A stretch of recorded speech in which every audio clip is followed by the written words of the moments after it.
자, 이번에는 저하고 또 김상욱 교수님하고 독립기념관 갔다 왔어요. 너무 추웠어요, 사실은. 아, 사실은 진짜 주차장에 차를 대고 1km가 넘어요. 거기까지 걸어가는데 너무 추워서 사실은 처음에는 막 좀 짜증나고 했지만 거대한 광장을 걸어가면서 뭔가 우리의 독립의 어떤 염원과 기운이 느껴지는 면이 있었어요.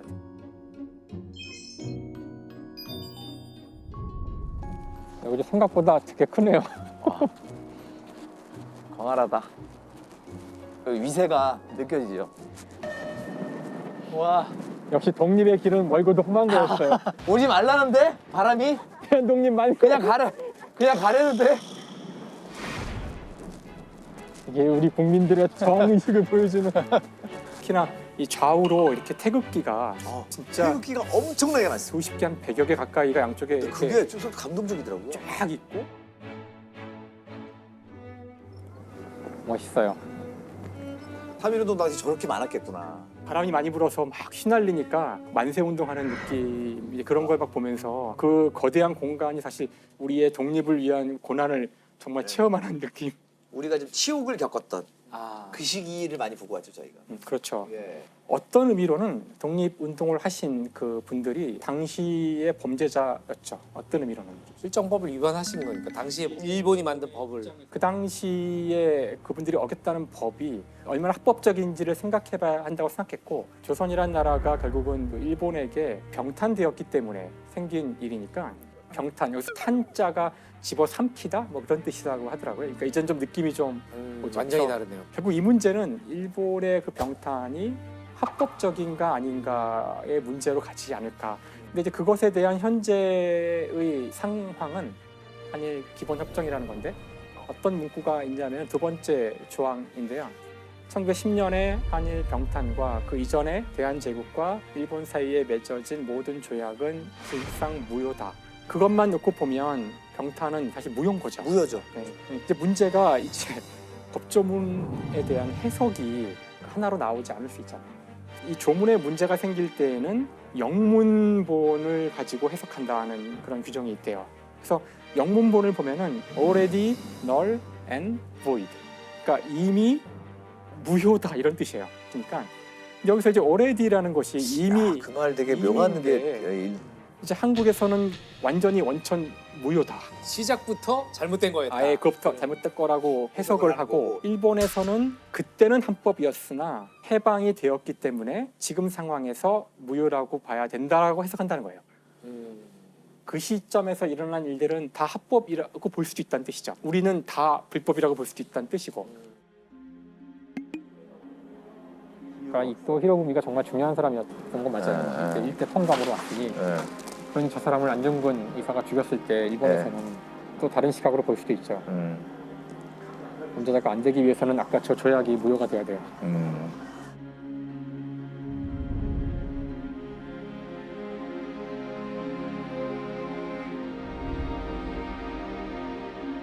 그래서 우정을 봐야죠.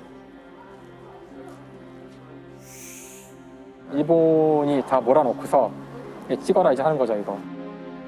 최초로 합의를 할 수 있지 않을까라고 말문을 연 사람이 이완용이래요. 그리고서는 이제 하나씩 마음을 바꿔서 8명 중에 5명이 필요하거든요. 사실 이때 이 사람들은 솔직히 목에 칼이 들어서 죽었어야 돼. 이렇게 억지로 했으면 국제사회에서 훨씬 더 문제가 됐을 텐데. 사실 그 자리에서 이 사람들은 어떻게 하든 찍지 말았어요. 그래서 정말 강압적으로 이 조약이 이루어졌어야지만 이건 정말 불법이라는 것이 명백해질 수 있었을 텐데. 침략에 대한 부당함을 알리는 데 있어서 저항만큼 확실한 증거는 없잖아요. 그렇죠. 이 피해자 입장에서. 일사늑약이 있은 다음에 수많은 사실 사람들이 자결을 하고 의병이 일어나고, 특히나 이 천안 이 지역은 그 만세운동으로도 유명하고, 그분들 전체를 우리가 범죄인으로 만들 건지 아니면 나라를 지킨 사람으로 만들 건지 합법적으로 그런 논의를 하는 중요한 단초가 되는 건데, 여기서 그냥 허망하게 사실 그걸 허락을 한 거죠. 그러니까 우리가 그 조선 말기에 1880년대부터 민주주의 이야기했는데, 고종이 노선을 확 바꾸면서 전제군주제라고 대항국 국제라는 1899년에 완전 더 센 거, 우리 만세불변인 전제군주국이라고 이렇게 딱 선포를 해요. 그러니까 왕만 꺾으면 되는 거잖아요. 그렇게 해서 대신들이 동의하고 황제만 도장 찍으면 나라도 다 팔아먹을 수 있는 시스템이었던 거죠. 그러니까 이후에 계속 깨인 사람들은 이 다 국회가 없어서 그렇다. 맞아요. 왕실 맞아요. 때문에 맞아요. 이런 네. 이야기를 많이 했어요. 실제 한일 그 병탄 문서에도 보면 제1조가 대한제국의 황제가 우리나라에 대한 모든 권한을 일본의 황제에게 넘겨준다는 식으로 돼 있어요.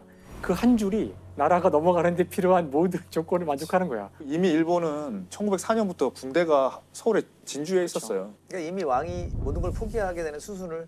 그렇죠, 그렇죠. 힘이 없는 거는 그때 당시 뭐 그랬다고 최소한 칠 수 있는데 문제는 뭐냐면 전략 자체가 없었다는 거죠. 이 왕실 조선 왕조에서. 그러니까 지도부가 무능해서 전 국민을 범죄인으로 만든 거죠. 그치?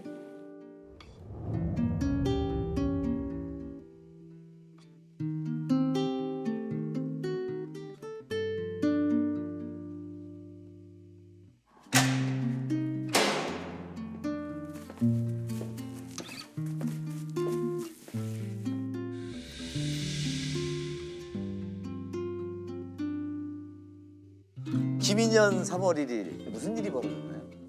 유관순 열사 기념관을 다녀오셨습니다. 네. 예. 4월 1일, 음력 3월 1일이에요. 그때 이제 유관순 열사께서 서울에서 일어난 3.1운동에 참가하셨다가 경찰에 연행도 돼요. 그래서 3월 5일인가에 이화학당에서 좀 힘을 써서 빼줍니다. 유관순 열사께서는 그냥 다시 또 고향인 여기 천안으로 오셔가지고 아우네 장터에서 한 3,000명이 4월 1일 날 또 만세운동을 합니다. 거기에 또 참가를 하셨죠.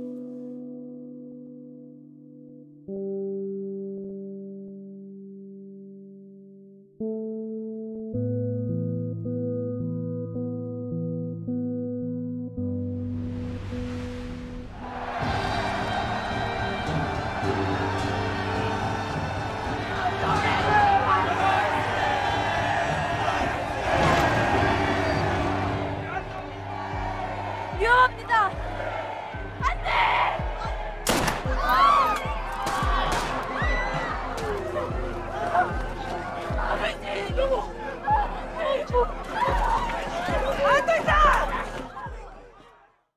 제가 유관순 열사에 대한 판결문 하나 가져왔습니다. 2심 판결문이에요. 한번 처음부터 좀 읽어드릴게요. 위 11명에 대한 소요 및 보안법 위반 피고 사건에 대해서 공주지방법원이 언도한 유죄 판결에 대해 피고 11명으로부터 공소 신청, 이건 이제 항소를 한 거예요. 이 유관순 열사에 대한 죄목은 두 가지인데 하나는 보안법 위반이고 나머지 하나는 소요죄예요. 판결문의 결론이 주문입니다.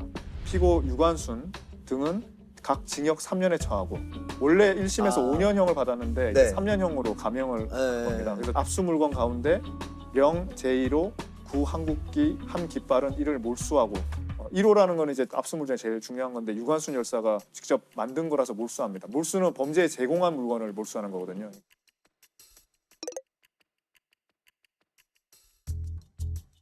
이 판결문 전체에서 한 문단 전체에 유관순 열사에 대해서만 쓰고 있어요. 제일 첫 번째로. 네. 피고 유관순은 서울에 있는 이화학당 학생인데 3월 1일에 조선 독립선언을 발표하고 단체를 만들어서 조선 독립 만세를 외치고 동년 4월 1일에 충청남도 천안군 갈전면 병천시장, 저희 오늘 순대 먹었던 그 예, 병천 거기, 순대 예, 병천이 여기군요. 네네. 네. 게시를 이용해서 조선 독립 시위 운동을 할 것을 계획하고 그곳에서 수천 명의 군중 단체에 참가하여 조선 독립 만세라 외치고 독립 시위 운동을 함으로써 치안을 방해하였다. 치안을 방해하겠다. 핵심은 정치적 목적으로 불온하게 선동하고 교사해서 치안을 방해하면 징역 2년 이하에 처한다. 뭐 이렇게 돼 있어요. 조선 시위 운동을 할 것을 계획하고라고 했잖아요. 그러니까 4월 1일 전날에 여기 매봉산에 올라가서 이제 봉화도 올렸다고 그래요. 이 거사를 이제 앞두고 네. 예, 다른 사람을 또 결집하기 위해서 거기에 치안 방해죄로 걸린 겁니다. 두 번째 범죄는 소요죄입니다. 소요죄는 어떻게 해서 성립하냐면 단체가 폭행 협박을 하면 성립됩니다. 이 유관순 열사가 여기서 폭행을 했다는 거거든요. 그걸 한번 보시겠습니다. 헌병이 시위를 제지하는데 시위대가 응하지 않으니까 군중을 향해 발포하고 발검을 해서 네. 그래서 즉사가 19명이에요. 중상자가 30명이 발생했어요. 헌병이 군중에게 발포하려고 총을 겨누고 있을 때 자신은 유관순 열사는 양쪽을 제지하기 위해 그들이 소지하고 있는 총을 잡은 일이 있다는 내용.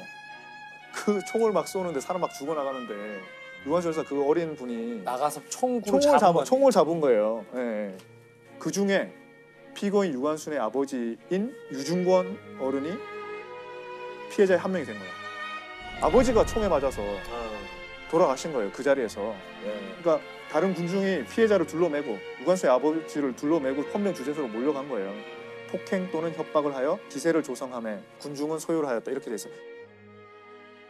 피고 유관순의 판시 만세를 부른 후 헌병 주재소로 가서 보았더니 아버지의 사체가 있었기에 화가 난 나머지 자신의 나라를 되찾으려고 하는 정당한 일을 하고 있는데 어째서 군기를 사용하여 민족을 죽이느냐. 우리 같으면 그냥 아버지가 돌아가시고 이러면 울부짖고 그냥 막 그렇게 할 것 같은데 이 유관순 열사가 하는 말씀이 굉장히 논리적이에요. 그럼 이때 총을 쏜 헌병들은 조선인인 건가요? 쏜 헌병이 헌병 모조원 맹성호라고 이름을 부리가 조선인 같아요. 이 중에는 조선이 있었던 것 같아요. 헌병이 총을 겨누기에 죽지 않으려고 갑자기 그 가슴에 매달렸다. 죽지 않으려고 가슴에 매달렸는데 그 가슴에 매달렸다고 폭행죄로 이제 재판을 하는 거예요. 피해자의 피해 내용이 음. 이런 식이잖아요. 네. 뒤에 더 구체적인 사유가 나와요. 보세요. 아, 유관순은 소장이 입고 있던 옷에 혈흔이 있는 걸 가리키며 군중에게 무언가를 말하면서 이 피가 우리 아버지의 피였다. 보세요. 이게 지금 이 사람이 죽인 겁니다. 추측이지만 그랬을 수도 있을 거잖아요. 이걸 가지고 이제 폭행죄로 붙잡고 흔들고 또 그 가슴에 매달렸고 이게 다예요. 판결문에 이렇게 써 있네요. 네, 이게 다예요. 이게 세 가지인 거예요. 아버지가 죽었으니 당연히 아버지가 돌아가셨는데 근데 하나도 죄가 되는 내용이 없지 않나요? 어떻게 보면 학살의 현장에서 돌을 집어서 던진 것도 돌 던진 아니고. 것도 아니고 이게 다예요. 그러니까 이게 오히려 판결이 얼마나 잘못됐냐의 증거가 되는 것 같은데 이렇게 상세하게 그러니까 저는 이렇게 쓰고도 3년형을 줬다라는 게 무시하는 거죠. 그렇죠, 그렇죠. 거기 사람들은. 혐의 내용을 조작하거나 이런 게 아니고 그러니까 말을 만들 생각도 안 하는 것 같아요. 이 내용을 가지고 처벌을 했다는 건 지금 너무 이상하죠. 그렇죠, 그렇죠. 네, 네. 네. 치안 방해죄는 보안법상 2년 이하의 징역이거든요. 근데 5년을 받았어요. 그러면 그걸 최대한으로 줬다 하더라도 붙잡고 흔들고 살려고 가슴에 매달린 거 가지고 3년 더 받은 거예요.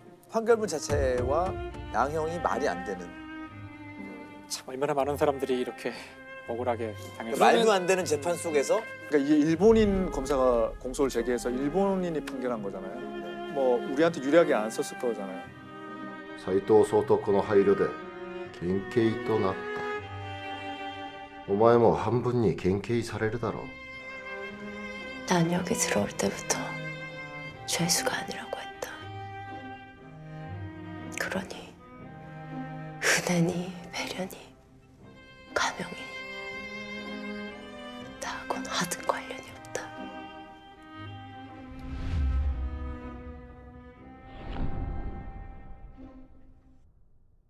유관순 열사가 실제적으로 한 행동을 이렇게 구체적으로 본 것도 처음인 것 같아요. 그렇죠. 이게 오히려 기록이 돼. 네, 네.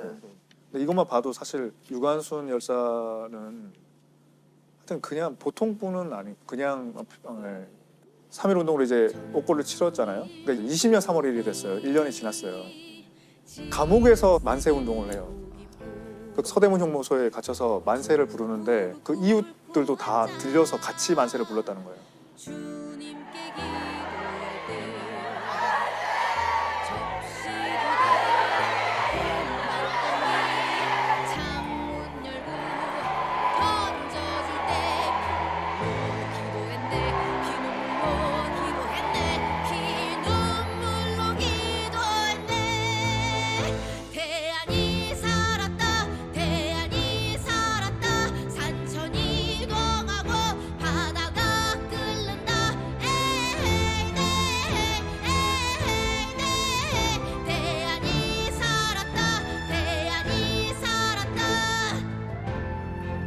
태극기가 하여튼 쫙 있네요. 그러니까 유관순 열사는 태극기를 판결문에서 압수당했거든요. 그러니까 태극기 박공기를 엎어서 태극을 그리고 이렇게 만든 태극기는 기숙사 방마다 붙여졌다. 와, 이게 이화학당 시절에 유관순 열사의 뒤쪽 오른쪽 끝에 있네. 이거 지도자의 눈빛이잖아요, 제 눈빛이. 5월 9일에 공주지방법원에 이게 이제 5년이라고 적혀 있는 거죠. 세로로 5년. 큰 박스로 두 번째 큰 박스 5년. 접시 두 개, 콩밥떡이, 창문 열고 던져줄 때 필로 기도했네. 우리는 사실 아까도 얘기했지만 우리가 그 시대로 시계를 되돌려 가도 힘센 나라가 너무 많았어요. 그러니까 그 속에서 우리가 뭘 할 수 있냐 했을 때 나라들도 다 지켜야 되는 법이 있다. 그래서 국제법에 희망을 걸었죠. 되게 현명한 방법? 방법. 네, 그때는 이제 3.1 운동도 국제법에 베이스를 두고 독립을 주장한 거예요. 그건 국제적으로도 무시할 수 없는 주장이었던 거죠. 네. 그러니까 외신에도 나올 수 있었던 거고. 그리고 또 하나 더 중요한 거는 4월 11일 날 임시정부를 수립해요. 그 임시헌장 10조를 발표합니다. 1조가 뭐냐면 대한민국은 민주공화국임 이거예요.